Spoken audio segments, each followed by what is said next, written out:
A paz, agradeço a você que tem assistido, curtido, comentado, compartilhado, você que tem usado seu precioso tempo para estar sendo edificado com a poderosa palavra de Deus.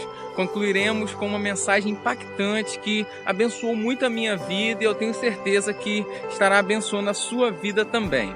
O título é Quando Deus Parece Distante. O texto bíblico é em Isaías, capítulo 8, versículo 17. Lembrando que eu estou usando a tradução na linguagem de hoje, então pode parecer um pouquinho diferente. Amém? Vamos lá. Ele se escondeu do seu povo, mas eu confio nele e nele ponho a minha esperança. Deus é real, independente de como você se sinta. É fácil adorar a Deus quando tudo vai bem, quando Ele provê comida, amigos, família, saúde, situações felizes. Mas as circunstâncias não são sempre agradáveis. E como então você irá adorar a Deus? O que você faz quando Deus parece estar a milhões de quilômetros? A mais profunda adoração é louvar a Deus em meio à dor, dar graças durante a provação e manter a confiança nele em meio à tentação, render-se a ele durante o sofrimento e amá-lo quando ele parece distante. Amizades são frequentemente testadas por separação e silêncio. Ou você é separado por uma distância física ou está impossibilitado de conversar, Nós estamos vivendo exatamente isso por conta dessa situação de pandemia que estamos vivendo. E na sua amizade com Deus não será sempre que você se sentirá próximo dele. Philip Yancey observou sabiamente que todo relacionamento passa por períodos de proximidade e distanciamento. E no relacionamento com Deus, por mais íntimo que seja, isso vai acontecer e aí a adoração pode ficar difícil. Para amadurecer a amizade, Deus irá testá-la com períodos de aparente separação e épocas em que se tem um sentimento de que Deus nos abandonou ou nos esqueceu.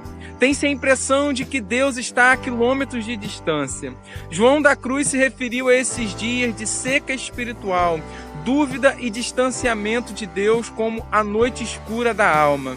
Henry Nouwen chamou-os de um ministério da ausência. A.W. Tozer chamou-os de um ministério da noite. Outros o mencionam como o inverno do coração.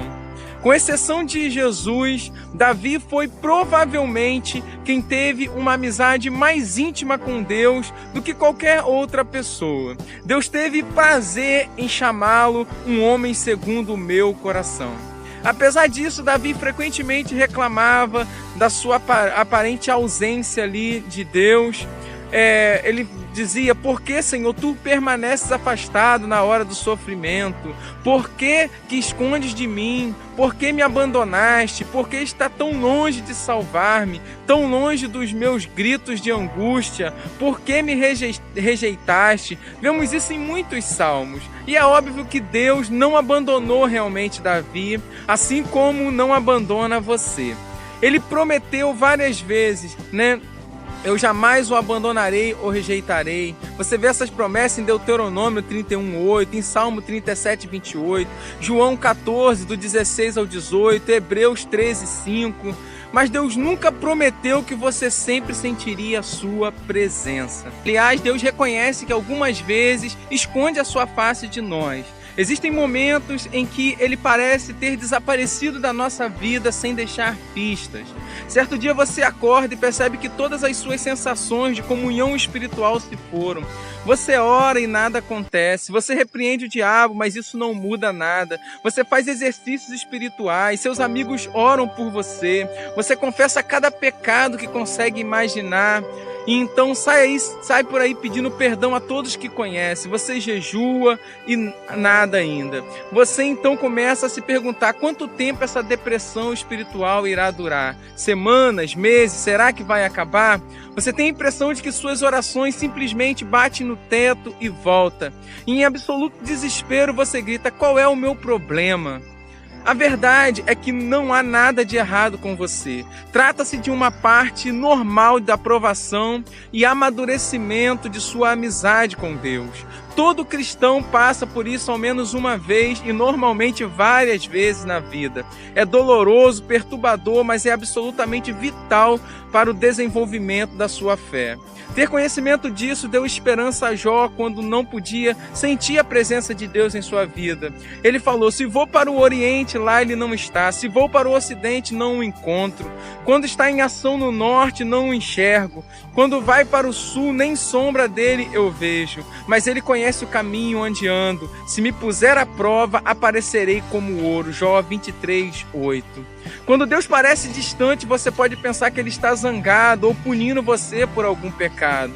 E na verdade o pecado realmente o desliga de uma amizade íntima com Deus. Nós entristecemos o Espírito de Deus e sufocamos nossa amizade com Ele ao desobedecer, entrar em conflito com outras pessoas, nos ocupar ao ter amizade com o mundo, além de outros pecados. Mas frequentemente esse sentimento de abandono e afastamento de Deus não tem nenhuma relação com o pecado. É um teste de fé que todos devemos enfrentar.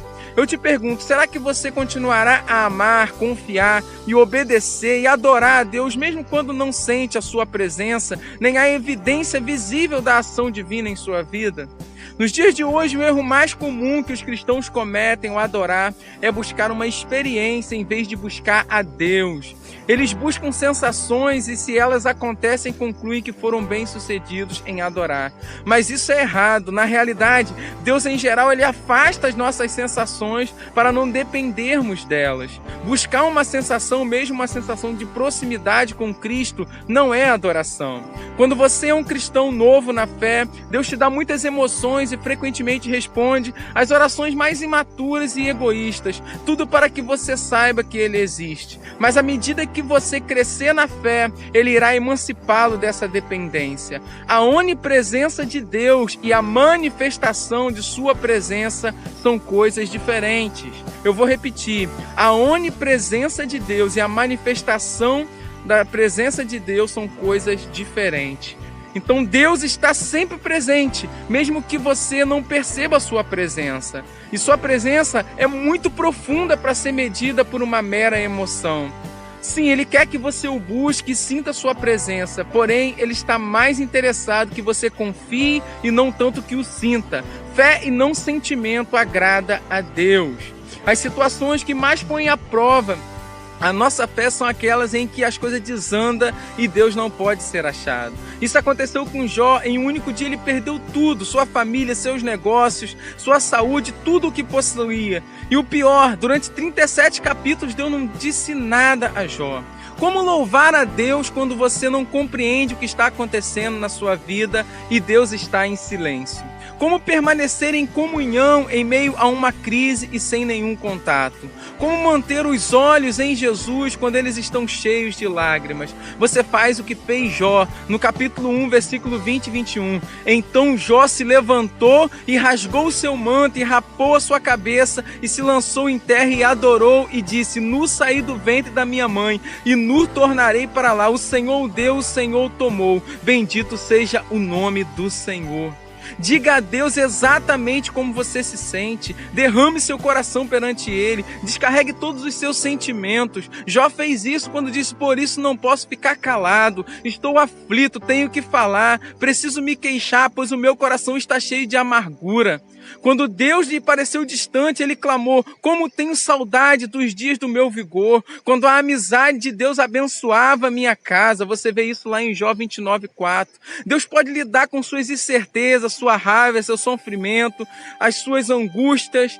Então você sabe que admitir seu desespero para Deus pode ser uma declaração de fé. Confiando em Deus e sentindo desespero ao mesmo tempo. Davi escreveu: criei, por isso falei, estou completamente arruinado. Isso parece contradição, confiar em Deus, mas se sentir destruído. A franqueza de Davi, na verdade, revela uma profunda fé. Primeiro, ele acreditava em Deus. E segundo, ele acreditava que Deus ouviria sua oração. E terceiro, ele acreditava que Deus o deixaria dizer como se sentia e ainda assim o amaria. Concentre-se em quem Deus é. Sua natureza é imutável. Independente das circunstâncias e de como você se sente, apegue-se ao caráter imutável de Deus. Lembre-se que daquilo que é eternamente verdadeiro a respeito de Deus. Ele é bom, Ele me ama, Ele está comigo, sabe por que estou passando, Ele sabe, se importa, Ele tem um bom plano para a minha vida. Nunca duvide na escuridão do que Deus lhe disse na luz. Quando a vida de Jó se desfez e Deus permaneceu em silêncio, Jó ainda achou motivos para louvar a Deus. Ele é bom e amoroso, Ele é o Todo-Poderoso, Ele repara cada detalhe da minha vida, Ele está no controle, Ele tem um plano para a minha vida, Ele vai me salvar. Então confie que Deus cumprirá as promessas. Em tempo de seca espiritual, você deve confiar pacientemente nas promessas de Deus e não nas emoções. Você deve perceber que Ele está levando a você a um nível mais profundo de maturidade. Uma amizade baseada em emoções, né? Ela não tem sentido, né? As circunstâncias não podem mudar o caráter de Deus. A graça de Deus ainda está a plena força. Ele ainda está ao teu favor, mesmo que você não possa senti-lo. Na ausência de circunstâncias confirmativas, Jó apegou-se à palavra de Deus. Ele disse: não me afastei dos mandamentos dos seus lábios, dei mais valor às palavras da sua boca do que ao meu pão de cada dia, lá em Jó 23:12. Essa confiança na palavra de Deus fez que Jó permanecesse fiel, ainda que nada fizesse sentido na sua vida. A fé dele foi forte em meio à dor, né? Então, quando você se sente abandonado por Deus e mesmo assim mantém sua confiança nele, independente de seus sentimentos, você está o adorando da forma mais profunda. E outra coisa, lembre-se do que Deus já fez por você. Se Deus nunca tivesse feito mais nada por você, Ele ainda mereceria o seu louvor de forma ininterrupta pelo resto da sua vida. Por causa do que Jesus já fez por você na cruz. O Filho de Deus morreu por você. Este é o maior de todos os motivos para você adorar. Infelizmente, nós nos esquecemos os detalhes cruéis e torturantes da crucificação de Jesus. O Filho de Deus foi desnudado, espancado, até ficar quase irreconhecível, açoitado, ridicularizado, escarnecido, coroado com espinhos, cuspido de forma humilhante, ultrajado, ridicularizado por homens cruéis. Ele foi tratado pior do que um animal. Então, quase inconsciente pela perda do sangue, ele foi forçado a arrastar uma cruz colina acima, foi pregado nela, deixado para morrer pela morte de crucificação. Enquanto seu sangue escorria, escarnecedores ficavam ao seu redor e gritavam insultos, desafiando a sua afirmação de que ele era Deus. Em seguida, como Jesus assumiu em si mesmo a culpa pelos pecados de toda a humanidade, Deus desviou os olhos daquela horrível visão e Jesus gritou em total desespero: meu Deus, por que me abandonaste? Jesus poderia ter se salvado, mas então não poderia salvar você. Palavras não podem descrever as trevas daquele momento. Por que Deus permitiu e suportou tão medonho e perverso ato de crueldade? Por quê? Para que você pudesse ser poupado da eternidade no inferno e para que você pudesse partilhar de sua glória para sempre.